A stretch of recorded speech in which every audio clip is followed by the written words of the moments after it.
नमस्कार दोस्तों, मैं इंजीनियर दीपक कुमार। आप देख रहे हैं PNP public and power news. दोस्तों, हमारे यूट्यूब चैनल पे आप लोगों का स्वागत है। आइए, 2024 लोकसभा चुनाव दोस्त नजदीक आ चुका है, जिसका फ्लैग मार्च तमाम राज्य और तमाम जिले में होने लगा है। बीएमपी, बीएसएफ, सीआरपीएफ का जो जवान है हर जगह पहुंच रहे हैं। तो क्योंकि इलेक्शन नजदीक है और तमाम पार्टी अपनी सीटिंग के लिए, शेयर के लिए कहां से कौन से लोकसभा से कौन से सांसद प्रत्याशी होंगे, तैयारी चल रहा है, जिसमें भाजपा 195 सीट अनाउंसमेंट किए। इसमें बिहार भोजपुरी इंडस्ट्री के प्रसिद्ध अभिनेता पवन सिंह जी का भी नाम शामिल हुआ। आसनसोल लोकसभा से, वेस्ट बंगाल से जब नाम उनका लिस्ट में दिया गया तो काफी चर्चा का विषय रहा। आपने देखा होगा, तमाम बातें हुई, लेकिन उसके एक ही दिन बाद पवन सिंह के बारे में चर्चा होता है कि उन्होंने अपना नाम वापस ले लिया कि मैं आसनसोल से नहीं लड़ूंगा।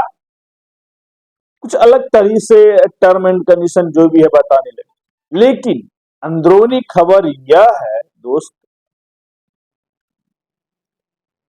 कि पवन सिंह जी का जैसे ही नाम लिस्ट में दिया गया आसनसोल वेस्ट बंगाल से,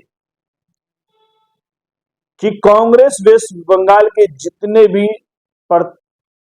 नेता थे, पदाधिकारीगण थे, उन्होंने पवन सिंह के नाम पे ट्रोल करना स्टार्ट कर दिया।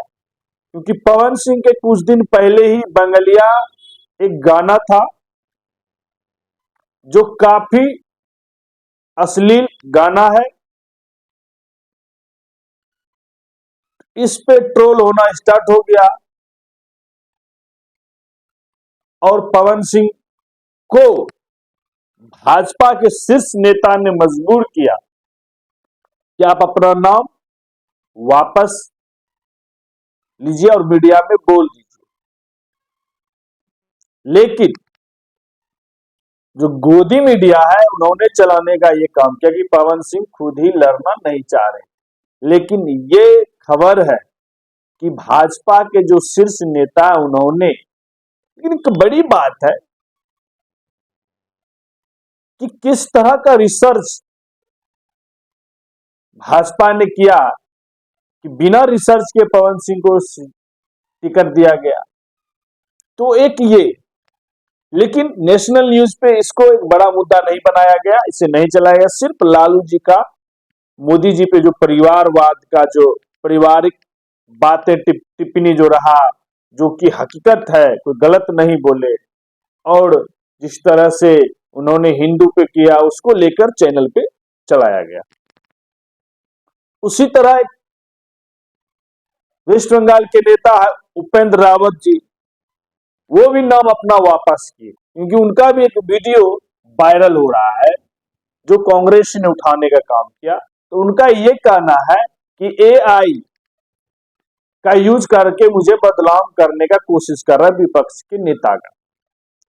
तो भाई, आज के टाइम में आपका केंद्र में सरकार है, आपका सत्ता है, आप एक घंटे में एआई के बारे में पता कर सकते हैं किसने यूज किया। लेकिन अभी आपने ये कह रहा है कि हमने एफआईआर दर्ज करवा दिया है, थाने में शिकायत करवा दिया है, ये करवा दिया है। अगर वो फेक है तो आपकी सरकार है, आप क्यों नहीं इतना जल्दी जांच करवा के उसको रफा दफा कर सकते हैं? इतना आसान से टिकट मिला आपको, आप एकदम मोदी भक्त हैं, तो कहीं न कहीं वो सच है। और एक पहलू आपको जोड़ेंगे, 195 में दिल्ली लोकसभा से 5 टिकट को फाइनल किया भाजपा ने, जिसमें पुराने 5 संसद में से मात्र एक संसद मनोज तिवारी को रिपीट किया जा रहा है और जो 4 सांसद भाजपा के जो प्रत्याशी हैं उनका नाम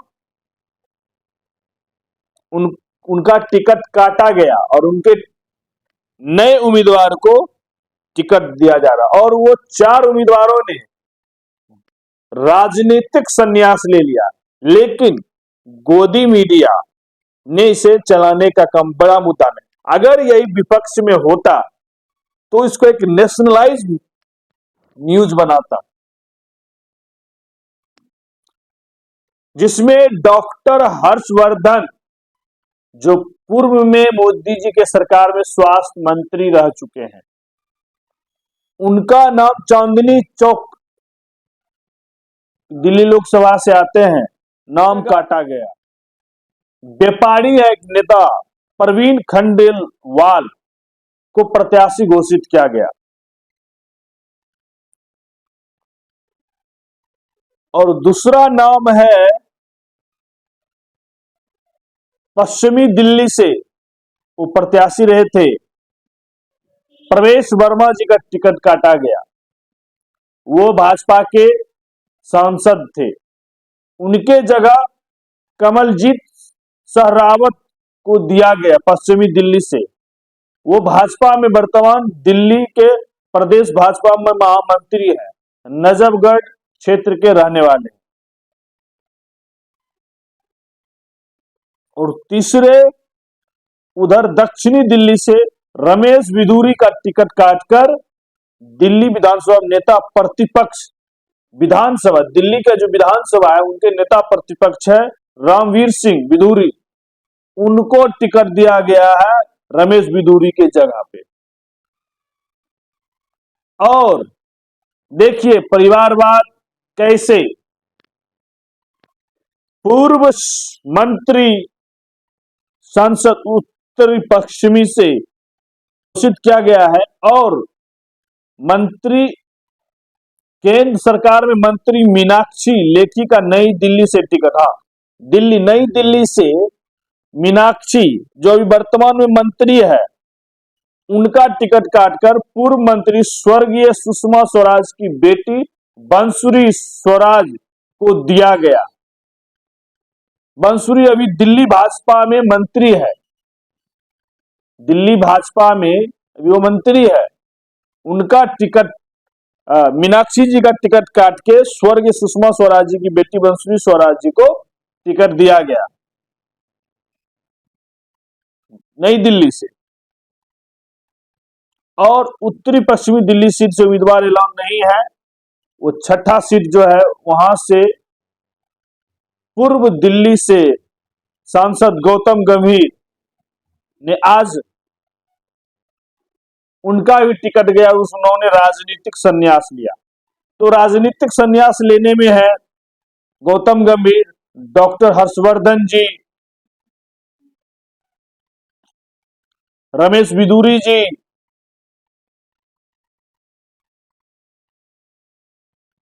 और प्रवेश वर्मा जी। ये 4 लोग राजनीतिक संन्यास ले लिए भाजपा से टिकट कटने के बाद।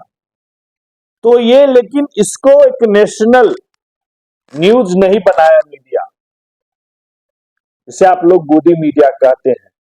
उन्होंने लालू जी का जो 3 मार्च को जन विश्वास रैली में परिवार मोदी जी के परिवार है या नहीं है, उनको वंश है, वो हिंदू है माता जी, तो देखिए अरे एक साधारण हिंदू के तत्पर सोचिएगा तो कोई गलत नहीं है। मोदी जी की माता डेट की तो हम लोग हिंदू में मालूम है कि बाल दाढ़ी नाखून सब, बाल दाढ़ी छिलवाया जाता है, नाखून कटवाया जाता है, लेकिन उन्होंने नहीं किया। तो ये कौन सा गलत लालू जी बोले। और मोदी जी को कोई वंश नहीं है, ये भी कोई गलत नहीं बोले, क्योंकि अगर वंश की बात आता है, जिनको जिनको वंश है भाजपा में वो अपने वंश को आगे करने का काम किया। इनका यही तात्पर्य था। अगर हमें बोलता है कि लालू यादव 9 बच्चे को आगे बढ़ाने का काम कर रहे अपने बच्चे को, तो भाजपा में जिनके पास वंश है, जिनका बच्चे हैं, जिनका बेटा बेटी है, क्या वो आगे बढ़ाने का काम नहीं कर रहे हैं? जो उनके लालू जी के पक्षदार लोग हैं बोलने का काम कर रहे हैं कि भाई गलत कहां है? उनका परिवार नहीं, वंश नहीं। राजनाथ सिंह का बेटा था, उनको नोएडा से टिकट दिया ही गया। अमित शाह जी की बेटा को बीसीसीआई का सेक्रेटरी बनाया गया। सुषमा स्वराज जी की बेटी को मंत्री बनाया गया भाजपा में। अनुराग ठाकुर जी को, सिंधिया जी को, तमाम जितने परिवार के बच्चे हैं, कितना लिस्ट है, लाखों है, कितना मैं बताऊं, जितना मुझे याद था। तो हर कोई राजनीतिक दल का हो या डीएम हो या डॉक्टर हो, हर कोई चाहता है कि मेरा बच्चा आगे बढ़े। और रही बात हिंदू, अगर आपको लगता है परंपरा कि अगर हिंदू थे तो फिर आप बाल दाढ़ी क्यों नहीं मोड़ा? उसी पे सवाल किया लालू जी ने, बताओ। तो उस बात को, क्योंकि एक मीडिया जब एक पक्ष सिर्फ दिखाता है तो फिर वो तो वही चीज बनेगा। और फिर तमाम एक टैगलाइन थी, मैं मोदी परिवार हूं। भाई अगर मैं मोदी परिवार हूं, लंबा खींचने की जरूरत नहीं, यही समझने की बात है। और जनता अब मूर्ख नहीं रहा, जनता समझती है, जनता समझ रही है लालू जी की बातों को भी और मोदी जी की भी बातों को। मैं चौकीदार हूं, ये टैगलाइन चला 2019 में, 2024 में अब चल रहा है इनका मैं मोदी परिवार हूं। तो ये एक एजेंडा है, जिस एजेंडा को सेट करना चाह रहा है बीजेपी। और इंडिया गठबंधन भी अपना एजेंडा क्लियर रखा है। लेकिन इस मुद्दे को जो 4 एमपी जो भी वर्तमान है, वो राजनीतिक संन्यास दे दिए। भाई क्या कारण है? पवन सिंह की अश्लीलता गाना के वजह से, लेकिन चलाया गया कुछ और। पवन सिंह को मजबूर किया गया कि आप मीडिया में आके बोलिए, मुझे नहीं लड़ना है। उपेंद्र रावत को मजबूर किया गया, लेकिन ये नहीं चलाया जा रहा है। तो तमाम मुद्दा है जिसे जनता को समझना होगा। देखा, एक करिए, आइए बिहार में। बिहार में एनडीए गठबंधन का सीट शेयरिंग का कोई क्लियर नहीं हुआ, क्योंकि एनडीए गठबंधन में खींचातानी चल रहा है। एनडीए गठबंधन जीतन राम मांझी का अलग राग है, उपेंद्र कुशवाहा जी का अलग राग है, पशुपति पारस जी का अलग राग है, चिराग पासवान का अलग राग है।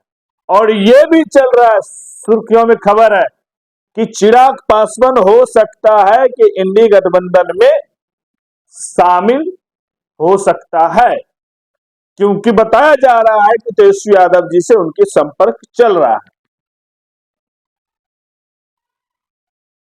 तो कैसे एनडीए गठबंधन 400 मोदी जी इस स्लोगन जो चलाए हैं पार करेंगे? दिल्ली में पेच, साउथ में पेच, वेस्ट बंगाल में पेच फंसा हुआ है। जो जिस तरह से समर्थक, वो तो बोलेंगे हम अपॉर्चुनिटी दे रहे हैं, जिस तरह से नितिन गडकरी जी भी मोदी जी से दूर जा रहे हैं, संदेह है।